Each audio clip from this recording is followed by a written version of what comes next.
ఇప్పుడు CC road మంజూరు చేయమంటే నేను చేయను కదా, అట్లాంటివి రారు కదా.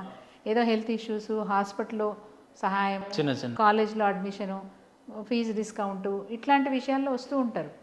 ఎక్కడైనా ఏదైనా చిన్న చిన్న గొడవలు అయినాయి, ల్యాండ్ ఇష్యూస్ అయినాయి, ఆ ల్యాండ్ ఇష్యూస్లో మాకు న్యాయం జరగట్లేదని వస్తారు. మేము తహసీల్దార్కి ఫోన్ చేసి అడుగుతాం, నిజమా కాదా. తహసీల్దార్ గారు నిజమండి ఇది, దీంట్లో డిస్ప్యూట్ ఉంది అని అన్నప్పుడు మీరేం చేయగలుగుతారు, మీ పరిధిలో ఉందా లేదా, మీ పరిధిలో లేదంటే ఏం చేయమంటారు. సలహా తీసుకుంటాం, తహసీల్దార్ సలహా తీసుకుంటాం. కలెక్టర్ గారిని అప్రోచ్ అవ్వండి, ఆర్డీఓని అప్రోచ్ అవ్వండి అంటే మళ్ళీ వీళ్ళకి డైరెక్షన్ ఇస్తాం, ఆర్డీఓని అప్రోచ్ అవ్వండి. ఇప్పుడు వచ్చిన వాళ్ళకి సమస్య పరిష్కారం చేసే ప్రయత్నం అయితే చేస్తున్నామా లేదా, ఆ సాటిస్ఫాక్షన్ వచ్చిన అతనికి ఉంటుందా లేదా. So we are doing service, still we are doing service. భవిష్యత్తులో ఉంటారా? కంప్లైంట్లు వస్తున్నాయి కానీ టేకప్ చేయాలన్నా వద్దా అనే ఆలోచనలో ఉన్నాం మేము. మాకు ఇల్లు రాలేదని, రేషన్ కార్డు రాలేదని, గతంలో ఉన్న రేషన్ కార్డు తీసేశారని, తర్వాత ఇప్పుడు అర్హత పొందిన పెన్షన్ అర్హత పొందిన వాళ్ళు మాకు పెన్షన్ ఇప్పించమని ఇప్పుడు కూడా వస్తూ ఉంటారు. రుణమాఫీ కాలేదని, రైతు భరోసా రాలేదని, గ్యాస్ మాకు సబ్సిడీ మాకు వస్తలేదని వస్తారు మా దగ్గరికి. ఇప్పుడు ఇవన్నీ నేను లిస్ట్ అవుట్ చేసుకొని మళ్ళీ నేను ఏది క్వశ్చన్ చేస్తూనే ఉండొచ్చు. కానీ ఇది కామన్ క్వశ్చన్ తెలంగాణలో, నా ఒక్క నియోజకవర్గం లేదు కదా. నేను చేయగలను, నేను చేస్తున్నాను. ఇది గవర్నమెంట్ పరంగా చేయాల్సిన పనులు ఏమైనా ఉంటే నేను టేకప్ చేయాలన్నా వద్దా అనే ఆలోచన. ఏం చెప్తారు మేడం, ఆ ప్రాంతానికి 10 ఏళ్ళు పరిపాలించిన సీనియర్ నాయకులుగా, ఉద్యమ పార్టీ నాయకురాలుగా? ప్రజలకు ఏం చెప్తాననే తర్వాత విషయం, ప్రజలకు ఒకటే మాట చెప్తున్నాను, మీరు ధైర్యంగా ఉండండి. ఏ సమస్యకైనా పరిష్కారం అనేది డెఫినెట్గా ఉంటుంది. ఈరోజు కాకపోతే రేపు పరిష్కారం చేసుకుంటాం. సో మనోధైర్యంతో ముందుకు పోదాం. ప్రజలకు చెప్పే విషయం అది. మీకు అందుబాటులో ఉంటాను, మీకు పనిచేయడానికి సిద్ధంగా ఉన్నాను. ఇప్పటికీ నేను ఓడినా గెలిచినా మీతోనే ఉంటున్నాను, వ్యత్యాసం ఏం లేదు, ఏమీ లేదు. మీ వెంబడి నేను ఉంటాను, మీ వెంబడి నేను ఉంటాను. ఎమ్మెల్యే గారికి విజ్ఞప్తి చేసేది ఏంటంటే, శ్రద్ధ పెట్టండి, నియోజకవర్గం మీద శ్రద్ధ పెట్టండి. మీకు ఒక మంచి అవకాశం వచ్చింది, దాన్ని నిలబెట్టుకునే ప్రయత్నం చేయండి. ప్రజలు మేము పొరపాటు నిర్ణయం తీసుకున్నామనే మాట తెచ్చుకోకండి. మాట్లాడతారా మేడం? ఏమన్నా ఇష్యూస్ వస్తే ఆల్టర్నేట్గా ఫోన్లు చేసి? నేనే విష్ చేస్తా, నమస్కారం అంట. ఎమ్మెల్యే స్టేటస్ నేనే నమస్తే అంట. ఆయన పరిచయమే కదా మాకు, కొత్త వ్యక్తి ఏం కాదు. మీరు కలిసి వ్యాపారాలు కూడా చేసిరని గతంలో? కలిసి వ్యాపారాలు జరుగుతాయి. ఓకే, పెట్టుబడులు పెట్టిరంట రియల్ ఎస్టేట్లలో. అందులో మా వారు రియల్ ఎస్టేట్ బిజినెస్ చేస్తారు, బట్ కలిసి చేయలేదు. ఈయనకు పార్ట్నర్స్ వేరే 2-3 ఉన్నారు, వాళ్ళతో చేస్తారు. బీర్లైలేతోని ఎప్పుడు మేము కలిసి చేయలేదు. బీర్లైలేది ఫెయిర్ బిజినెస్ కాదు నాకు తెలిసినంత వరకు. మాది ఫెయిర్ బిజినెస్. మేము కొంటాం, అమ్ముతాం.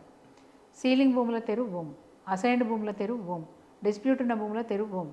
ఎవరన్నా అమ్ముతానంటే అది బాజాబ్తా క్లియర్ ఉందా లేదా తహసీల్దార్ ద్వారా తెలుసుకొని, అలా అవసరమైతే లోకల్ విఆర్ఓ ద్వారా తెలుసుకొని కొనుగోలు చేస్తాం, అమ్ముతాం. అది మా బిజినెస్. ఆయనది అట్లా కాదు, ఇంకా చాలా ఉన్నాయి ఆయన గురించి చెప్పాలంటే, మరి మీకు టైం ఉందో. ఆయన బిజినెస్లో, ఆయన రియల్ ఎస్టేట్ వ్యాపారంలో చాలా అభియోగాలు ఉన్నాయి ఆయన మీద. గవర్నమెంట్ భూములకు కూడా సర్వే నెంబర్ వేయించి, అధికారుల సహకారంతో సర్వే నెంబర్లు వేయించి ఆ భూములు అమ్మేశారని.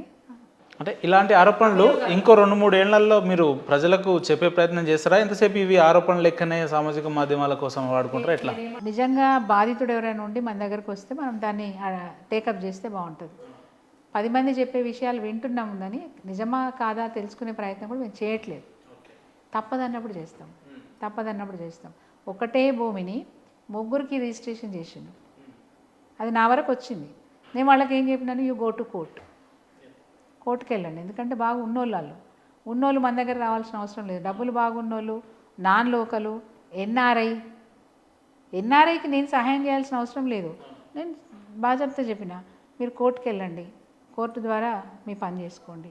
ఇంకా మీకు సమాచారం కావాలంటే భారతదేశంలో రైట్ టు ఇన్ఫర్మేషన్ యాక్ట్. పేదల పక్షం అయితే ఉంటారు కదా, 100% ప్రతిపక్ష నాయకురాలుగా. నియోజకవర్గ ప్రజలు, పేద ప్రజల పక్షాన నేను ఉండి ఫైట్ చేయడానికి సిద్ధంగా ఉన్నాను. ఎంత దూరం అని వెళ్తారా? ఎంత దూరం మరి అధికారులకు తలొగ్గడం కానీ, లేదంటే ఈ రకమైన పరిస్థితులు, పార్టీ మారే అవకాశాలు ఉంటారా బీఆర్ఎస్లోనే? లేదంటే మళ్ళీ కాంగ్రెస్లో ఏమైనా వెళ్తారా? ఉద్యమ బిడ్డని, కేసీఆర్ గారి బిడ్డని, భయపడేది లేదు.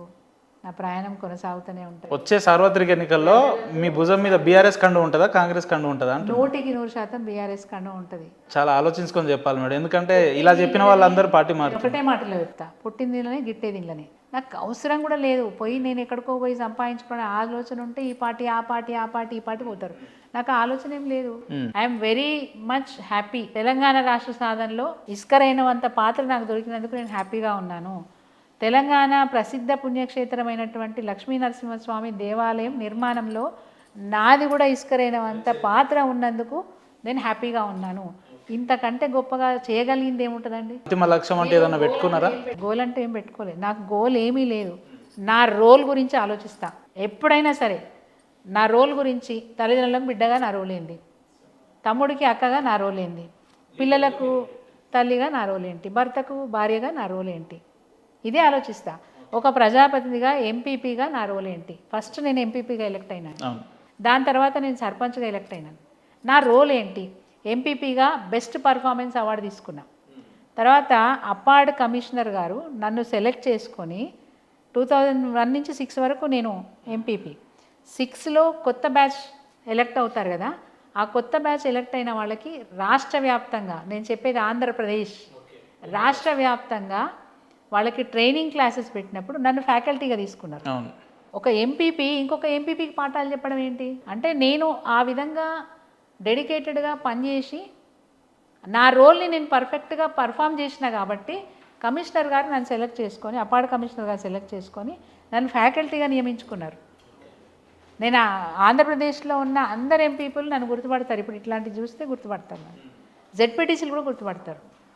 సర్పంచ్లో నన్ను తిట్టిన వాళ్ళు కూడా ఉన్నారు, అనవసరంగా మనం గెలిపించిన అనే వాళ్ళు కూడా ఉన్నారు. ఎందుకంటే చాలా కఠినంగా తప్పుడు పనులు చేస్తే ఆ తప్పుడు పనులకు నేను కత్తెర పెట్టేదాన్ని. చెప్పాలని కాకుండా మీ రాజకీయ నేపథ్యంలో ఎలాంటి వివాదాలకు అనేక పదవులు అనేక వేదికలు మీరు వచ్చినా కూడా ఎలాంటి వివాదాలు అయితే మీ జీవితంలో ఇప్పటివరకు లేవు. సో అలా ఎదగడానికి ఏంది అని అంటే ఫైనల్ మెసేజ్ ఏం చెప్తారు మీరు? కొందరికి నేను కఠినంగా కూడా అనిపిస్తానండి. ఎందుకంటే ఉన్నట్టు చెప్పడం, తర్వాత అయితే అవుతుందని చెప్పడం, కాకపోతే కాదని చెప్పడం. నాకు ఒకసారి మా సీనియర్ నాయకులు మాజీ మంత్రి గారు కూడా ఒకసారి నాకు చెప్పినారు, ఇట్లా డైరెక్ట్ చెప్పొద్దమ్మా, కాదు కరెక్టే కాదు అని చెప్తే వాళ్ళు నొచ్చుకుంటారు అని చెప్పి. కానీ అది మీ దగ్గర లేదు. బట్ నేను అది చెప్పలేదు. ఎందుకంటే నాకు బాధ అనిపిస్తుంది. 10 సార్లు తిరుగుతారు, ఆ పని అవుతుంది అనుకుంటే 10 సార్లు తిరుగుతారు. చెప్పులు అరిగేదాకా తిరిగిన నాకు పని కాలే అంటాడు తర్వాత. అదే మనము వాళ్ళకి ఇది ఇట్లా అవుతుంది, ఇది ఇట్లా అవుతుంది, దీనికో 6 నెలలు పడుతుంది, దీనికో సంవత్సరం పడుతుంది అని ఉన్నట్టు చెప్పినాం అనుకోండి, వాళ్ళు కూడా 1 year వరకు ఆగుతారు. లేకపోతే ఏం చేస్తారు తెలుసా, నేను పట్టించుకోలేదంటే, మీరు పట్టించుకోలేదంటే ఏం చేస్తారు, అధికారులకు లంచాలు ఇస్తారు. మధ్యలో బ్రోకర్ వస్తాడు, ఒకడు పుట్టుకొస్తాడు, నా పార్టీ లీడరో ఇంకో పార్టీ లీడరో ఎవడో పుట్టుకొస్తాడు. పైరవీలు చేసే వాళ్ళు ఉంటారు. ఈ పైరవీలు చేసే వాళ్ళు మనకి 1000 రూపాయలు, 2000, 5000 ఈడికి పోయేస్తా ఆడికి పోయేస్తా అని చెప్పి పని చేపిస్తా అంటాడు. అదే సంవత్సరానికి పని జరుగుతుంది.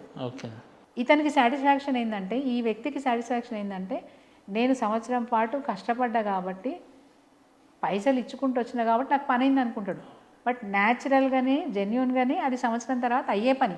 సో నేను ఉన్నట్టు చెప్తాను వాళ్ళకి. ఇది కొందరికి నచ్చదు. కానీ సమాజంలో మార్పు రావాలని లెక్చర్లు చాలామంది ఇస్తారు. మార్పు ఎప్పుడు వస్తుంది? మనలాంటి వాళ్ళం ఎవరో ఒకరు ముందరపడి చేస్తేనే మార్పు వస్తుంది, నా నమ్మకం. రెండోది, స్వచ్ఛందంగా పనిచేయాలి.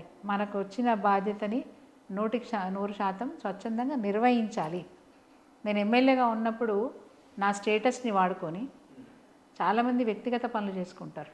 బట్ నేను నా స్టేటస్ని వాడుకొని నేను అనేక స్వచ్ఛంద సంస్థల్ని సంప్రదించి మా దగ్గర అనేక స్వచ్ఛంద కార్యక్రమాలు చేసిన. ఉన్నాయి మేడం, ఇప్పటికి కంటిన్యూ అవుతున్నాయి. డయాలసిస్ సెంటర్ పెద్ద ఉదాహరణ. బునాది గాని కాలువ తవ్వించినాను. అది ఒక ట్రైనింగ్ సెంటర్స్ పెట్టించినాను.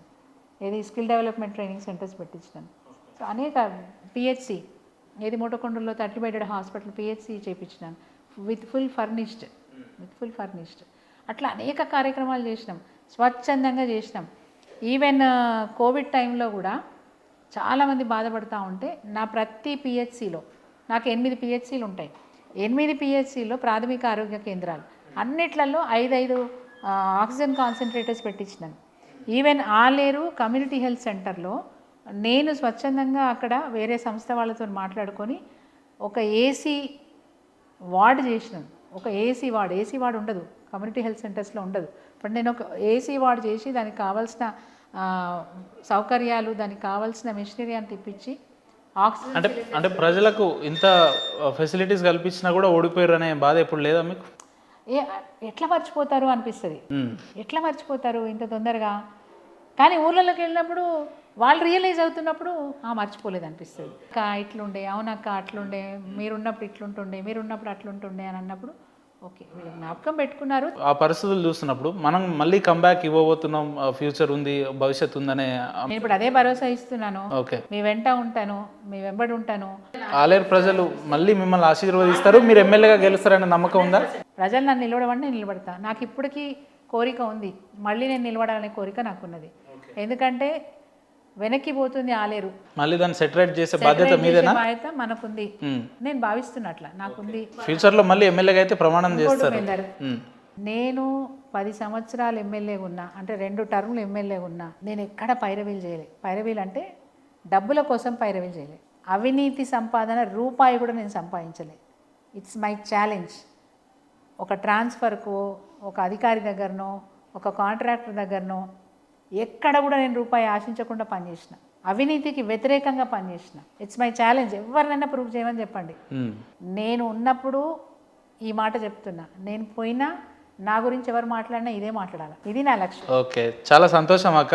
అంటే క్షేత్రస్థాయిలో ఉన్న పరిస్థితులు క్షుణ్ణంగా క్లుప్తంగా వివరించినందుకు ఇంతసేపు టైం కేటాయించారు. మీకు ప్రత్యేక ధన్యవాదాలు అక్క. మీ నియోజకవర్గ ప్రజలు ఆశిస్తున్నట్టు వ్యక్తిగతంగా మేము కూడా మీరు భవిష్యత్తులో మంచి స్థానంలో ఉండాలని మనస్ఫూర్తిగా కోరుకుంటున్నాను. థ్యాంక్ యూ అక్క. Thank you.